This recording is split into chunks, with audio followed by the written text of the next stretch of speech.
ng mga Ilocano sa pagluluto, nalikha ang iba't ibang fusion ng pagkain. Nagpapatunay ito sa angking abilidad sa larangan ng pagluluto ng mga Ilocano.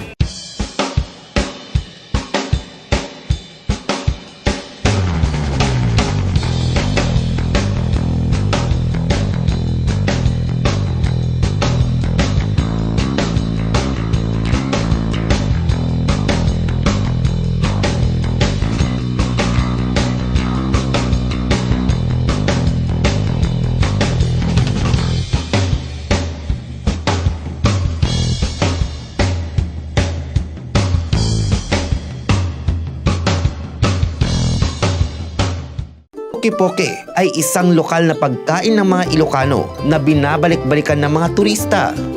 Ganon din ang empanada na paboritong pangmeryenda ng mga Ilocano.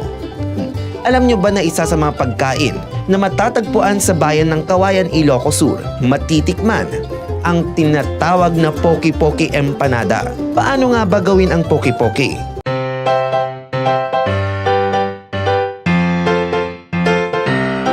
Iihawin ang talong.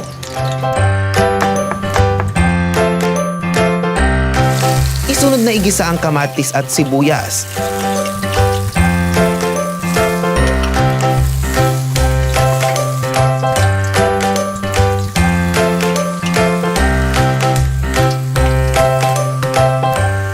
At ihalo ang inihaw na talong at itlog. Samahan na rin ng seasoning na pampalasa.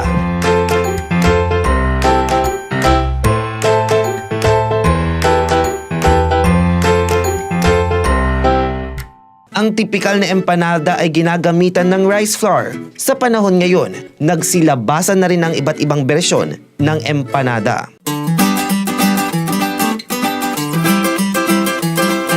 Para sa pinagmamalaking poke-poke empanada sa ihawan sa Kawayan, kakailanganin ng mga sumusunod. Siyempre, una sa listahan ang poke-poke, ang pinagmamalaking vegan longganisa at ang egg yolk. Kakailanganin itong i-deep fry para maging malutong. Ilang minuto lamang, maaari nang papakin ang poke-poke empanada. Aba syempre, hindi ito makukumpleto kung walang sawsawang sukang Iloco. Sa halagang 50 pesos, maaari mo nang ma-enjoy ang tinatawag na poke-poke empanada. Muna nga rami din tayo, sir, ito'y do tayo nga naigiling iti rice, tapos na pudot nga manteka, nga da iti anato powder na. First step, sir, kada iladit mo deji do na, sir, patinggan na di kasla papel ka ingpis, sir, tapno na dardaraso na maluto, sir, about yung empanada. Typical nga empanada tipigan. Opo, sir. So, ano yung ingredients met nga mausar dito yung empanada?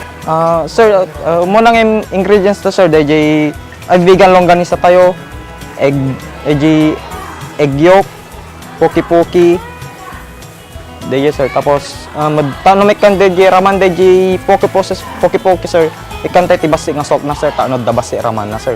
Ken deje may sama nga kuwang tayo, sir, deje typical nga repolyo, sir, nga da itibasi nga salt and pepper na to taste deje pangraman kan empanada, sir. Ken may kamalaso na iti vegan longganisa na, sir. Muna nga may kabil, sir, deje poki-poki tayo or no may sa scoop o spoon, sir. Tapos sumanor, sir, deje egg yolk. Tapos deje longganisa pang toppings labas, sir. May kabil deje egg yolk. Kasi no may kabil amin deje egg white na, sir, na baka na baybeg tong maluto kaya baka na poskol to na yun, sir. So nga may nga ikabil deje egg yolk, tano ba basi deje tsura namin, sir. Dito, sir, ikat tayo deje excess na tapno may malaji buyan na nga may iprito ken deje may malang nga maipresenta dagiti customer nga mga tano may ganyo da malaji tsura na, sir. Pamentay mo dito, sir, i-preheat tayo deje pan tano dardars nga maiprito, sir. Prito tayo lapag-bit, sir, for 3 minutes.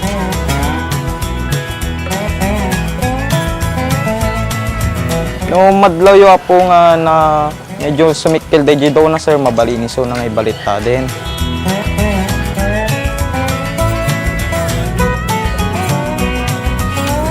Sa bali mo dito, sir, medyo muna, sir, deje poki-poki dito mo, sir, deje original nga empanada nga repolyo, salt and pepper ka na kay kabil, sir. Kasi mula proseso na, sir, may kaniti egg yolk na, sir. Kende jay longganisa may laing sir.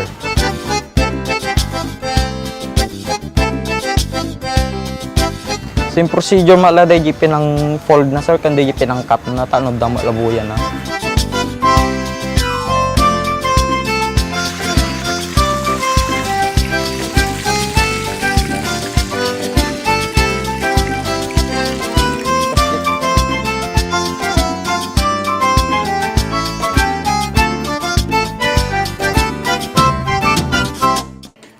Ori si kamo. Kunyari lang yun.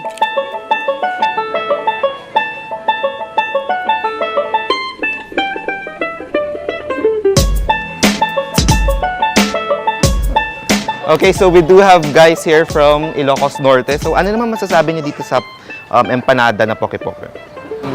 Shucks sir, first ay appearance na pay lang kat mayaten, kas lang naimas, so very interesting nga raman, nga ramanan. Then, no i-compare ko dito yung empanada dito yung nga ada poke-poke na with DJ na ramanak DJ Ilocos Norte.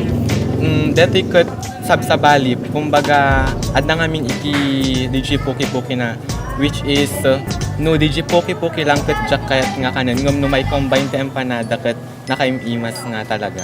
How about you? Shakmat sir is yung appearance pa lang DJ plating na sir is maganda yung pagka-present sir. Tapos yung taste naman po is katamtaman lang. Hindi naman siya masyadong maalat, hindi din masyadong basta okay naman po yung ano sir, yung lasa niya. Compare sa Ilocos Norte, paano yung paano yung treatment or appeal ng empanada? Yung kasi dun sa Ilocos kasi sir is medyo mas maraming ingredients lang sir. Pero sa taste naman is wala medyo magkaano lang sir, magka-level lang dito.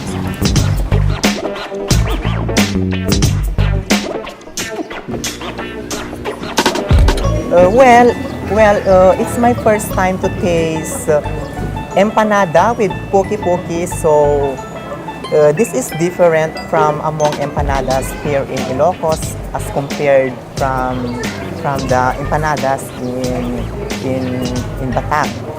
So okay naman yung lasa, pero first taste pa lang, matitikman mo na yung talong, ganun, tapos yung longganisa. Yun, masarap talaga siya. Nagima sir, na crispy. Oray man di rice flour dito sir, naimas. Dough na pa lang sir kat maramanam di lasa na naimas sir.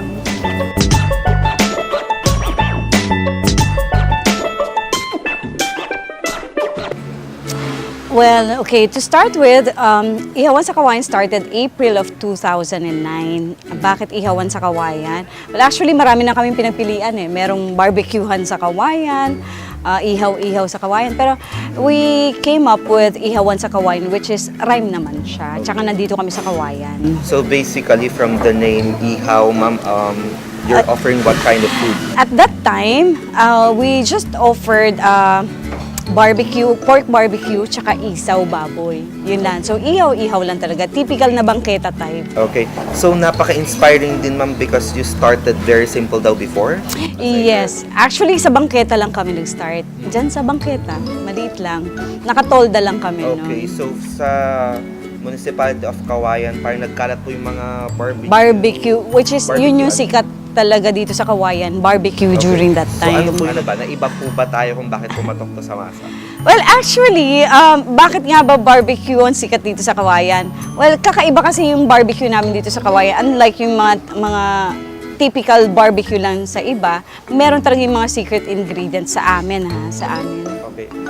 Of all na may barbecue, ano dito, ma'am, bakit kayo yung medyo mas may pangalan? Ano po yung secret natin, Med? Oh. May ginagawa po ba tayong Well, honestly, hindi naman kami yung unang-una dito. Eh. Hindi kami yung sikat dito sa Kawayan. Nagkataon lang na, aside from barbecue, sa pork barbecue, nag-offer na din kami food, like nagsisig na rin kami, mga sizzling dyan, tapos mga silog-silog. Okay, so, Kaya medyo dinayo na rin kami. So from Metro Vegan, isa po to sa parang pinakapatok na hangout place. Bakit po ba? Ano po bang meron dito tuwing gabi? dito, meron kami acoustic. It's not every night. It's just during Thursdays, Fridays, and Saturdays. May acoustic tayo. At saka, ayun, meron na rin kaming boodle fight. Yun na yung medyo sumikat na rin sa amin, boodle fight. So you can chill anytime po dito? Ay, yes, anytime. Okay. So ano pong kinds of fusion po meron dito sa Ihawan sa Kawayan? Siyempre madami na pong nagsilabas ang mga fusions ng mga Ilocano po. Yun, meron din kami, yung feature nyo kanina, yung puki-puki empanada, yun. And yun talaga yung pinakaunang ano namin, yung barbecue, pinakaunang product namin. Tapos yun nga, yung medyo dinadayo na rin sa amin dito, mga turista, which is yung Kamayan Boodle Fight. Kamayan, Boodle Fight. So let's go sa ano po natin, sa empanada puki-puki. Paano nyo po nakuha yung concept na pwedeng paghaluin ng puki-puki at empanada? Actually, naging biro yan. Yeah. So, meron kami yung ordinary empanada, which is yung original empanada na meron siyang gulay, tsaka yung, ano ba tawag dito? Yung longganisa. Tapos, nagbiro yung isa namin kasama, bakit hindi daw boodle empanada? Lahat daw ng ingredients ng boodle ilagay namin. Ngayon, ano yung pinaka-paborito sa boodle fight namin? Isa sa pinaka-paborito is yung puki-puki namin. Bakit hindi natin ilagay yung empanada? Tapos haluan natin ng longganisa. Sabi namin, ayun, tapos tikim kami ng tikim. Hanggang sa, yun na yung pinaka-masarap na natikman namin. Meron din actually nilagyan namin barbecue. Nag-experiment kami. Meron kami nilagay barbecue, pork barbecue, tsaka yung mga, may tapa pa nga eh. Pero yung pinakamasarap na natikman na namin is yung puki-puki with vegan longganisa. So kailan po nag-start tong ano, puki-puki? A few, siguro mga couple of months ago. Oo. So this year lang po to? This year lang, Okay, so bago. ano naman po naging impact nito? I mean, yung natikman ng mga dumarayo. Eh yun nga, hindi nga na. Akala namin kami-kami lang, mga empleyado lang may gusto noon. Tapos yun, in-offer na namin, tapos actually walang advertisement eh.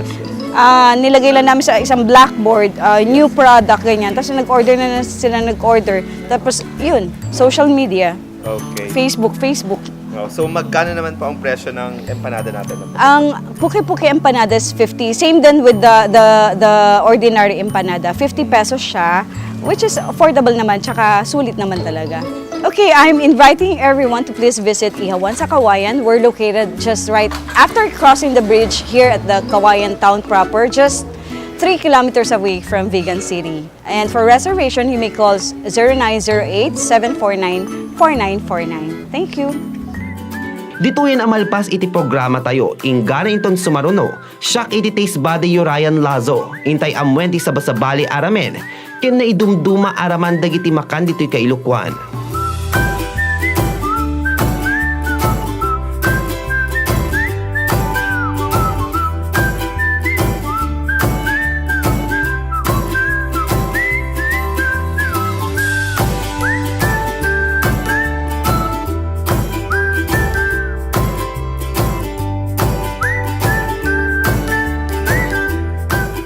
From Ihawan sa Kawayan, we love Ramen Ken Raman. Hello, we're STA College Bigan, HRS Department. Keep on watching Ramen Ken Raman.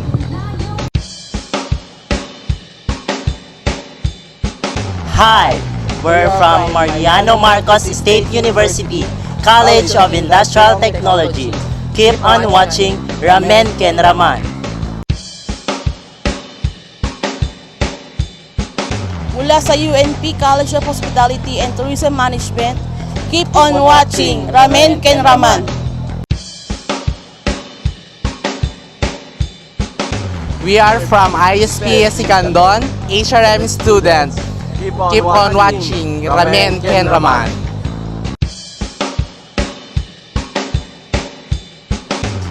Hi, we're from ISPSC Santa Maria. Keep on watching Ramen Ken Raman.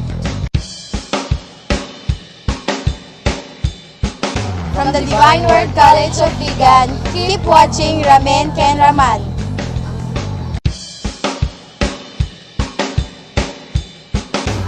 From Data Center College of Vigan, keep on watching Ramen Ken Raman.